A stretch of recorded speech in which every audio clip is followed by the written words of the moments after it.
अस्सलाम वालेकुम। I hope so कि आप सब लोग ठीक ठाक होंगे। आज का लेक्चर स्टार्ट करते हैं एक बड़े अच्छे से एक वाक़े से कि लाहौर की एक बहुत मशहूर मार्केट है शालम मार्केट। तो उसमें 5 बजे का शाम का वक़्त था, बहुत ज़्यादा रश था।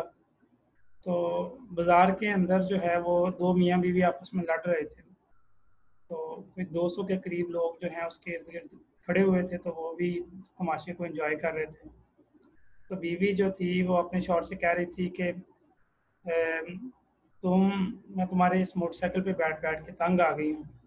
अब मुझे कोई अच्छी जो है वो मुझे गाड़ी लेके दो, ठीक है? तो वो कह रहा था कि ये लोगों के सामने मेरा तमाशा ना बनाओ। चलो इंशाल्लाह आइंदा ले लेंगे गाड़ी कभी। तो उसने कहा नहीं, मुझे अभी गाड़ी लेके दो। तो मैं तुम्हारे साथ नहीं जाऊँगी, मैं तुम्हें चाबी नहीं दूँगी बाइक की। तो वो कह रहा था कि बाइक की चाबी दे दो, ये ना हो कि मुझे ताला तोड़ना पड़े, तो तुम मान जाओ मेरी बात। उसने कहा नहीं, तुम्हारे साथ मैं ऐसे ज़लील-ख़्वार हो रही हूँ, ठीक है? तुम्हें गाड़ी लेनी कोई नहीं है, ठीक है? तो मैं तुम्हें चाबी नहीं दूँगी। तो उसने कहा चलो तुम चाबी नहीं देती, मैं ताला तोड़ने लगा हूँ। तो उसने कहा तोड़ना है तोड़ो, मैं चाबी नहीं देनी और ना तुम्हारे साथ जाना। तो उसने लोगों के साथ मिल के बाइक का ताला तोड़ा, ठीक है?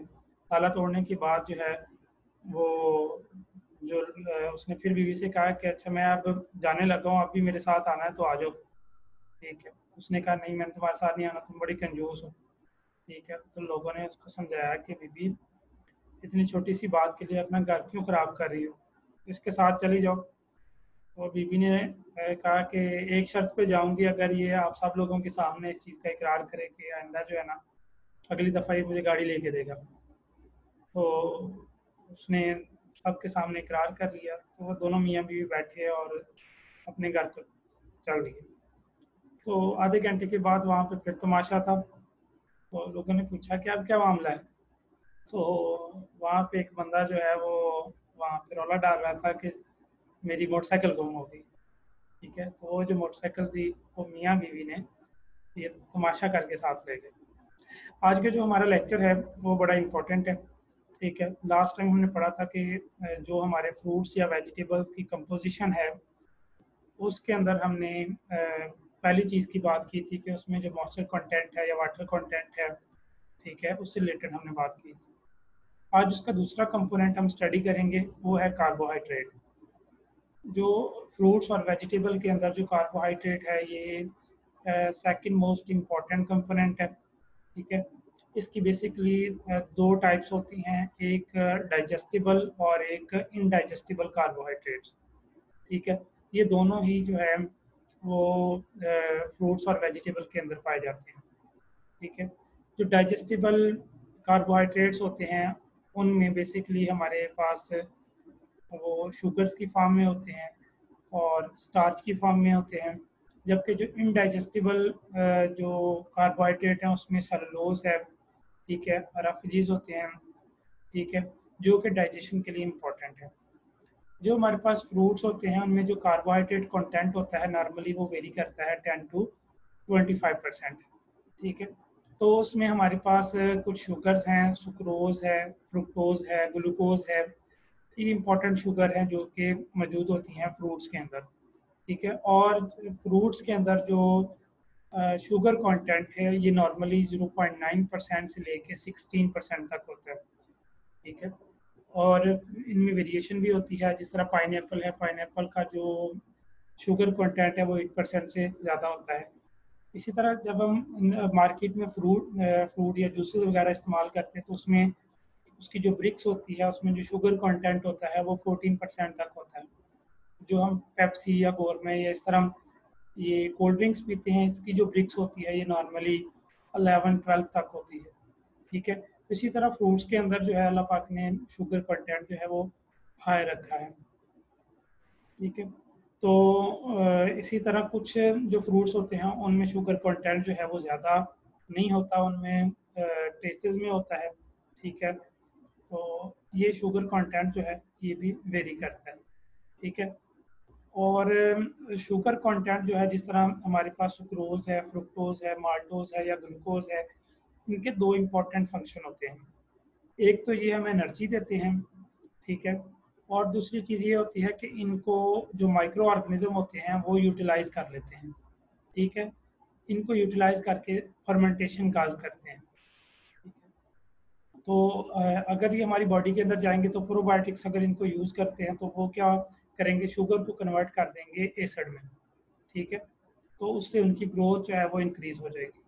अब जो शुगर कंटेंट होता है अगर हम इसको हीट करें तो ये कैरमल कलर में चेंज हो जाता है, ठीक है, और अगर हायर शुगर कंटेंट होगा तो वहाँ पे माइक्रो ऑर्गेनिज्म की जो ग्रोथ होती है वो कम होती है, ठीक है।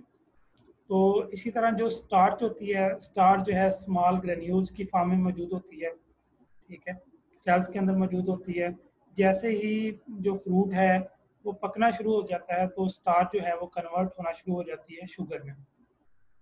इसी तरह कुछ दूसरे पॉलीसेकेराइड्स भी हैं वेजिटेबल्स और फ्रूट्स के अंदर, जिस तरह लिग्नन है, सेलुलोज है, हेमीसेलुलोज है और पेक्टिन है, ठीक है। तो ये भी सेल वॉल का इम्पोर्टेंट पार्ट होते हैं, 50% तक ये सेल वॉल में पाए जाते हैं, ठीक है। और ये जो मॉलिक्यूल होते हैं जब ये डिसइंटीग्रेट होते हैं तो ये स्मॉल कंपोनेंट्स में आगे कन्वर्ट होते हैं, ठीक है। इसके अलावा डिफरेंट इंजाइम्स भी जो इंजाइम्स भी मौजूद होते हैं, ठीक है, जो कि ब्रेक डाउन करते हैं कार्बोहाइड्रेट के कुछ कंटेंट्स की, ठीक है। इसी तरह दूसरा हमारे पास आता है जी डाइटरी फाइबर। अब डाइटरी फाइबर में जब हम फाइबर की बात करते हैं तो फाइबर जो है ये सॉल्युबल, वाटर सॉल्युबल भी होता है और वाटर इनसॉल्युबल भी होता है।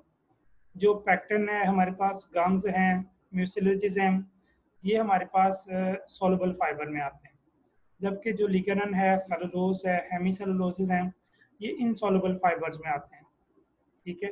जबकि फ्रूट और वेजिटेबल के अंदर ये दोनों चीज़ें जो हैं वो हायर क्वांटिटी में मौजूद होती हैं, ठीक है।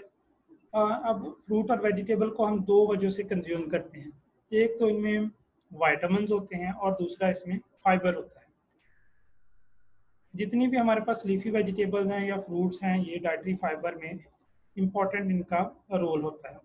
और डाइटरी फाइबर में आपके पास क्या क्या चीज़ें शामिल होती हैं, पेक्टिन है, सेलुलोज है, लिग्नन है, हेमी सेलुलोज है, ठीक है, और ये पार्ट होती हैं प्लांट के सेल वॉल का और पील का पार्ट होती हैं।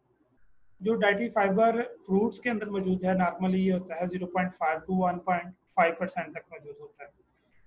अब डाइटरी फाइबर का काम क्या होता है, इसका सबसे इम्पोर्टेंट फंक्शन ये है विद इन द बॉडी कि ये कॉन्स्टिपेशन को प्रिवेंट करता है। कॉन्स्टिपेशन को किस तरह प्रिवेंट करता है, क्योंकि ये अपने साथ वाटर को बाइंड कर लेता है, ठीक है। वाटर को बाइंड करने से क्या होता है कि कॉन्स्टिपेशन में रिलीफ मिल जाता है, ठीक है। इसी तरह ये डिफरेंट कार्डियोवैस्कुलर डिजीज में भी इसका इम्पोर्टेंट रोल है, कोलोन कैंसर में भी इसका इम्पोर्टेंट रोल है और डिफरेंट अदर डिजीजेस को भी ट्रीट करने के लिए यूज़ किया जाता है। इसके बाद बहुत इम्पोर्टेंट पार्ट है वो है वाइटामस।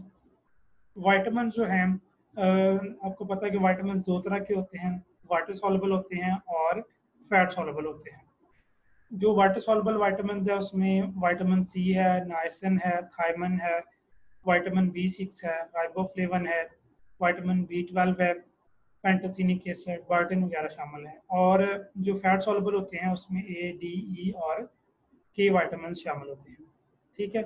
ये सारे विटामिन जो हैं ये फ्रूट्स और वेजिटेबल जो हैं उनमें पाए जाते हैं, ठीक है। अब जब हम इसको हार्वेस्ट करते हैं, फ्रूट्स को या वेजिटेबल्स को हार्वेस्ट करते हैं, तो जो फैट सॉल्युबल विटामिन होते हैं उनके लॉस के चांसेस जो हैं वो कम होते हैं, जबकि जो वाटर सॉल्युबल विटामिन होते हैं उनके लॉस के चांसेस ज़्यादा होते हैं। वाटर सॉल्युबल में सबसे ज़्यादा जो सेंसिटिव विटामिन होता है वो विटामिन सी होता है, जिसको स्कॉर्बिक एसिड भी हम कहते हैं, ठीक है। अगर अनफेवरेबल कंडीशन हो हैंडलिंग के दौरान या स्टोरेज के दौरान या प्रोसेसिंग के दौरान तो विटामिन सी जो है वो लॉस हो जाता है, ठीक है। विटामिन सी को के लॉस होने में बहुत सारी वजूहत हैं, जिस तरह हाई टेम्परेचर है, लो ह्यूमिडिटी है, ठीक है, एक्सटेंडेड स्टोरेज है या कोई फिजिकल डैमेज है, ठीक है। इसी तरह जो पोस्ट हार्वेस्ट लॉसेज हैं विटामिन ए के या बी के वो लोअर होती हैं as compare to the vitamin C, ठीक है।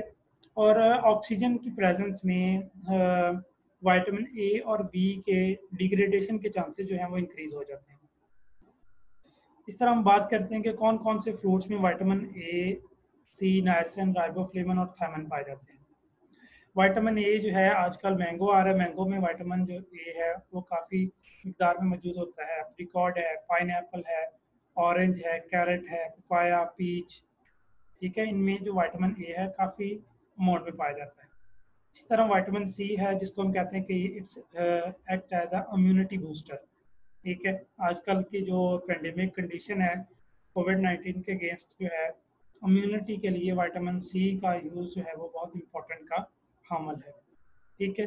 तो विटामिन सी पाया जाता है ग्रीन पेपर में, पाइनएप्पल में पाया जाता है, कीवी फ्रूट में, स्ट्रॉबेरी में, एप्पल में, ऑरेंज में, बनाना में और ग्रेप फ्रूट में पाया जाता है। नाइसन जो है वो एप्रिकॉट में, ऑरेंज में, पीच में और बनाना में पाया जाता है।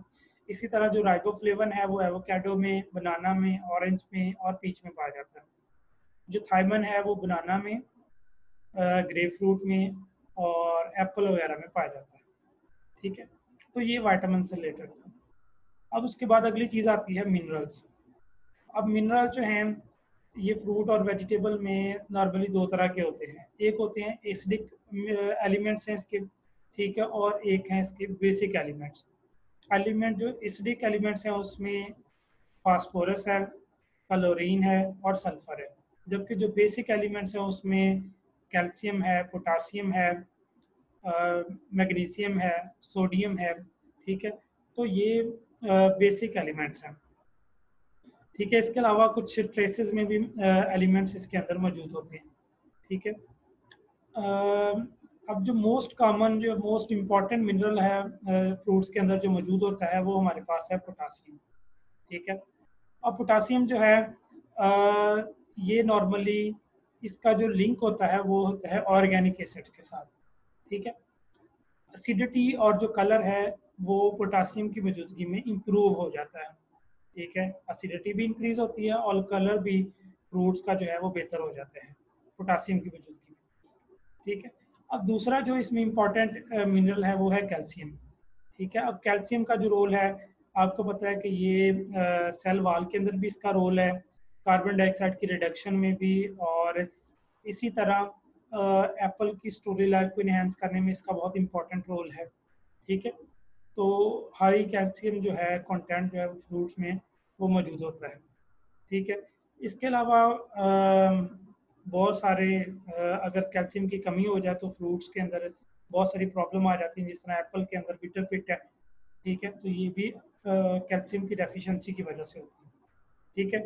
अब मैग्नीशियम जो है वो सेंट्रल कंपोनेंट है क्लोरोफिल का, तो ये भी जारी बात है कि इनफ क्वांटिटी में मौजूद होता है। फास्फोरस है वो भी इंपॉर्टेंट होता है कंपोनेंट, ठीक है। और तीसरा हमने बात की इसमें वो कैल्शियम है, कैल्शियम, मैग्नीशियम और तीसरा हमारे पास कैल्शियम हो गया, मैग्नीशियम हो गया और पोटासियम हो गया, ठीक है। ये इंपॉर्टेंट इसके कंपोनेंट है। फ्रेश फ्रूट और वेजिटेबल का जो है उसमें 26% तक मैग्नीशियम होता है और 19% तक उसमें आयरन होता है, ठीक है।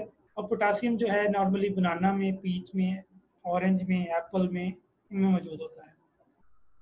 और फास्फोरस जो है वो रीजन्स में, पीच में, बनाना में, ऑरेंज में, फिग में मौजूद होता है। कैल्शियम नॉर्मली ये ऑरेंजेस में और ग्रेप फ्रूट में मौजूद होता है। आयरन ऑरेंज में, स्ट्रॉबेरी में, बनाना में और एप्पल में मौजूद होता है, ठीक है। तो ये इंपॉर्टेंट कंपोनेंट थे जो आज हमने स्टडी किए, ठीक है। आगे इंशाल्लाह ताला हम पढ़ेंगे कि कौन कौन से एंटीऑक्सीडेंट्स हैं या फाइटोकेमिकल्स हैं जो कि इनके अंदर मौजूद होते हैं, प्रोटीन कंटेंट कितना होता है और फैट कंटेंट कितना होता है। तो ये आज का लेक्चर था।